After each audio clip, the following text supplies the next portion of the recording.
2022 के विधानसभा चुनाव होने में भले ही अभी तकरीबन सवा साल का वक्त बाकी है, लेकिन हर वक्त चुनावी मोड में रहने वाली बीजेपी ने इसकी तैयारियां अभी से शुरू कर दी हैं। 2022 के सियासी रण को जीतने के लिए बीजेपी जोर शोर से जुट गई है। पार्टी की नई टीम इस समर में उतर चुकी है। बुधवार को लखनऊ में बीजेपी के नवनियुक्त प्रदेश प्रभारी और सह प्रभारियों के साथ पार्टी के पदाधिकारियों की महत्वपूर्ण बैठक हुई। इस बैठक में 2022 के विधानसभा चुनाव को लेकर चर्चा तो हुई ही, साथ ही इससे पहले 2021 में होने वाले पंचायत चुनाव पर भी पार्टी ने अपनी रणनीति तय की। बैठक में प्रदेश प्रभारी राधा मोहन सिंह पदाधिकारियों को साफ तौर पर कह दिया गया कि कोई भी पदाधिकारी 2022 के विधानसभा चुनाव के लिए टिकट ना मांगे। 2022 के विधानसभा चुनाव होने में भले ही अभी तकरीबन सवा साल का वक्त बाकी हो, लेकिन हर वक्त चुनावी मोड में रहने वाली बीजेपी ने इसकी तैयारियां अभी से जोरों शोरों से शुरू कर दी है। कुछ समय पहले पूर्व केंद्रीय मंत्री राधा मोहन सिंह को यूपी का सह प्रभारी बनाया गया था और उनके साथ 3 सह प्रभारी भी यूपी में नियुक्त किए गए थे। राधा मोहन सिंह और तीनों सह प्रभारियों ने यूपी बीजेपी के प्रदेश पदाधिकारियों के साथ महत्वपूर्ण बैठक की। ये बैठक सुबह तकरीबन 11 बजे बीजेपी मुख्यालय पर शुरू हुई।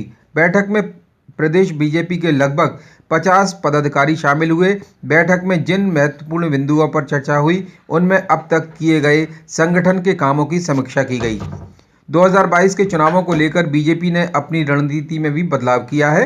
पार्टी का फोकस अब उन लगभग 100 सीटों पर है जहां आज बीजेपी के विधायक नहीं हैं या जहां बीजेपी को 2017 के चुनाव में हार मिली थी। इसे लेकर भी प्रदेश प्रभारी ने अलग अलग विधानसभा के प्रभारियों के साथ बैठक कर कैसे इन सीटों को जीता जाए, इस पर भी अपनी रणनीति तैयार की।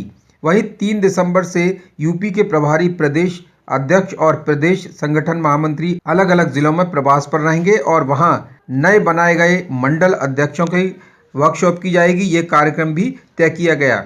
राधा मोहन सिंह ने कहा कि 2010 में भी उन्हें यूपी का सह प्रभारी बनाया गया था, तो अब भी कागजों में सह प्रभारी थे और आज कागजों में प्रभारी हैं, लेकिन वो यहाँ प्रभारी के तौर पर नहीं बल्कि सहयोगी के तौर पर काम करने के लिए आए हैं। बीजेपी दफ्तर में 3 अलग अलग चरणों में ये बैठक हुई, जिसमें पहले पदाधिकारियों के साथ पंचायत चुनाव, विधानसभा चुनाव की रणनीति पर चर्चा हुई, फिर क्षेत्रीय अध्यक्षों के साथ प्रवास कार्यक्रम को लेकर बातचीत हुई। इसमें उत्तर प्रदेश से राज्यसभा के सदस्यों को भी बुलाया गया था और आखिरी बैठक उन विधानसभा प्रभारियों के साथ हुई जहां बीजेपी को जीत नहीं मिली थी।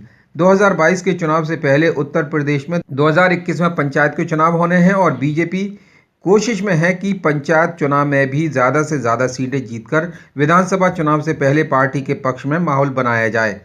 इस बैठक में बीजेपी के राष्ट्रीय अध्यक्ष जेपी नड्डा के 25 से लेकर 28 दिसंबर तक के 4 दिन की यूपी दौरे भी चर्चा में शामिल रहा। Bureau report MNV news Agra.